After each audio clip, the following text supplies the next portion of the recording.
अरे चुन्नी लाल, सुबह सुबह कहाँ भागे जा रहे हो? क्या कुत्ता पीछे पड़ गया है? गुड्डू ने अपने पड़ोसी चुन्नीलाल को यूं सुबह सुबह भागते देखा तो पूछ लिया। नहीं नहीं, कोई कुत्ता पीछे नहीं पड़ा है। वो असल में आज हमारे यहाँ गांव में मिलावटी दूध बनाने का मुकाबला होने जा रहा है, तो बस इसीलिए जा रहा था। मैंने भी उसमें हिस्सा लिया है ना। चुन्नीलाल ने भागते भागते रुक कर जवाब दिया। क्या? मिलावटी दूध बनाने का मुकाबला? ये कैसा मुकाबला हुआ भला? गुड्डू कुछ हैरान रह गया। तुम अभी नए नए आए हो ना, इसलिए तुम्हें पता नहीं है। असल में हमारे यहाँ गांव में हर साल मेला लगता है और उसी मेले में ये मुकाबला भी होता है। दूध में अलग अलग तरह की चीज़ें जैसे चॉकलेट, शहद, मेवे या फल वगैरह मिलाए जाते हैं और फिर हर साल 2 जजेस उस दूध को टेस्ट करते हैं। जिसके दूध का टेस्ट सबसे अच्छा होता है उसे इनाम मिलता है। इसीलिए हम लोग इसे मजाक में मिलावटी दूध का मुकाबला कहते हैं। चुन्नीलाल ने गुड्डू को बताया। अरे वाह, ये तो बहुत ही अच्छा और अनोखा मुकाबला है। तब तो मैं भी इसे देखना चाहूँ। गुड्डू ने खुश होकर जवाब दिया। अच्छा तो चलो फिर, देर किस बात? चुन्नीलाल ने कहा और ये दोनों दोस्त मेले की ओर चल पड़े। दूसरी तरफ मेले में दूध बनाने का मुकाबला शुरू हो चुका था। चुन्नीलाल ने भी अपनी जगह पर पहुंचकर फटाफट चॉकलेट दूध बनाकर तैयार कर दिया, जबकि गुड्डू दूसरी तरफ तमाशाइयों में शामिल हो चुका था। 2 जजेस बारी बारी सबकी टेबल पर जाकर दूध टेस्ट कर रहे थे। सबसे पहले वो रत्ना की टेबल पर आए और उसके बनाए गए दूध का टेस्ट उन्हें बहुत पसंद आया। फिर वो रतनलाल की टेबल पर गए और उसके बनाए हुए दूध का टेस्ट भी उन्हें बहुत पसंद आया।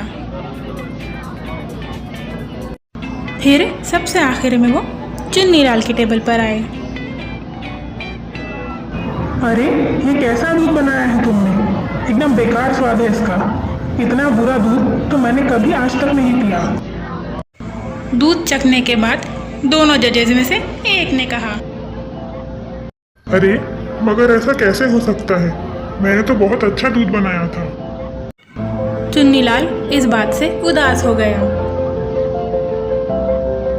हम तुम्हें इस मुकाबले में 0 नंबर देते हैं, तुम हार चुके हो। दूसरा जज बोला और इस तरह से चुन्नीलाल ये मुकाबला हार गया। और आज का ये मुकाबला जीता है मिस्टर रतनलाल ने। इनके बनाए गए दूध का टेस्ट सबसे अच्छा और मजेदार था। हम ये मुकाबला जीतने पर मिस्टर रतनलाल को मुबारकबाद देते हैं। मुकाबले के आखिर में जजेस ने रतनलाल को इस मुकाबले का विजेता करार दिया। दूसरी तरफ चुन्नीलाल बेचारा उदास खड़ा था। अरे उदास मत हो चुन्नीलाल, सब ठीक हो जाएगा। तुम अगले साल इस मुकाबले में हिस्सा ले लेना। गुड्डू ने चुन्नीलाल को यूं परेशान देखकर तसल्ली दी। ऐसा नहीं हो सकता, ये जरूर उस रतनलाल का काम है। उसने मेरे बनाए हुए दूध में कुछ गड़बड़ की होंगी। छोड़ूंगा नहीं मैं उसे। चुन्नीलाल गुस्से के मारे पागल हो चुका था। रुक जाओ चुन्नीलाल, जरूरी तो नहीं कि ये काम रतन का ही हो। हमें पता लगाना चाहिए कि आखिर ये गड़बड़ ये किसने है। गुड्डू ने चुन्नीलाल को समझाया। तुम शायद ठीक कह रहे हो, लेकिन मुझे फिर भी रतनलाल पर ही शक है। जरूर उसी ने कुछ किया होगा। चुन्नीलाल अब भी परेशान था। अगर तुम्हें यही लगता है तो हम आज रात को ही रतनलाल पर नजर रखेंगे, देखेंगे कि वो क्या करता है। गुड्डू ने चुन्नीलाल को सलाह दी। उसी दिन रात में ये दोनों दोस्त रतनलाल के घर के बाहर खड़े थे। काफ़ी देर हो गई मगर ना रतनलाल घर से बाहर निकला और ना ही इन दोनों को उसके खिलाफ कोई सबूत मिला। 2 दिन इसी तरह गुजर गए। 2 दिन बाद रात के वक्त ये दोनों दोस्त बातें कर रहे थे। तभी गांव का एक लड़का भागता हुआ इनके पास आया। मैंने अभी एक आदमी को चोरों की तरह आपके घर के आसपास हड़लाते हुए देखा है। उसकी बात सुनकर ये दोनों बड़ी तेजी से चुन्नीलाल के घर की ओर चल पड़े। वहां पहुंचकर देखा तो सच में एक आदमी चोरों की तरह घूम रहा था। ए, कौन हो तुम? रुको, वहीं पर ठहर जाओ। चुन्नीलाल की आवाज़ सुनकर वह आदमी बड़ी तेजी से दौड़ने लगा। चुन्नीलाल और गुड्डू भी उसके पीछे पीछे दौड़ पड़े। अब सामने एक मैदान आ चुका था। वह आदमी बड़ी तेजी से मैदान पार करने लगा। ये दोनों भी उसके पीछे पीछे भाग रहे थे। वो आदमी मैदान पार करके अब जंगल में आ चुका था, लेकिन आखिरकार इन दोनों ने उसे पकड़ ही लिया।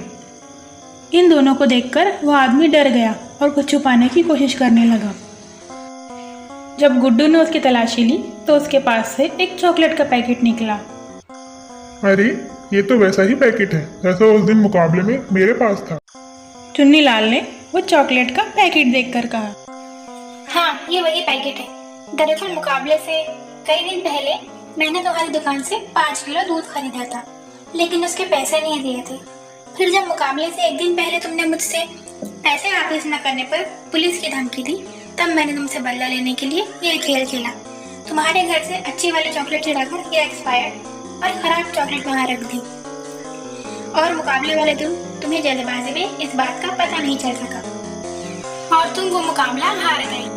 तुमने देखा भी नहीं कि ये चॉकलेट तो पहले से ही खराब है। अपने पकड़े जाने पर उस आदमी ने सब कुछ साफ साफ बता दिया और गुड्डू इतनी देर में पुलिस को फ़ोन कर चुका था।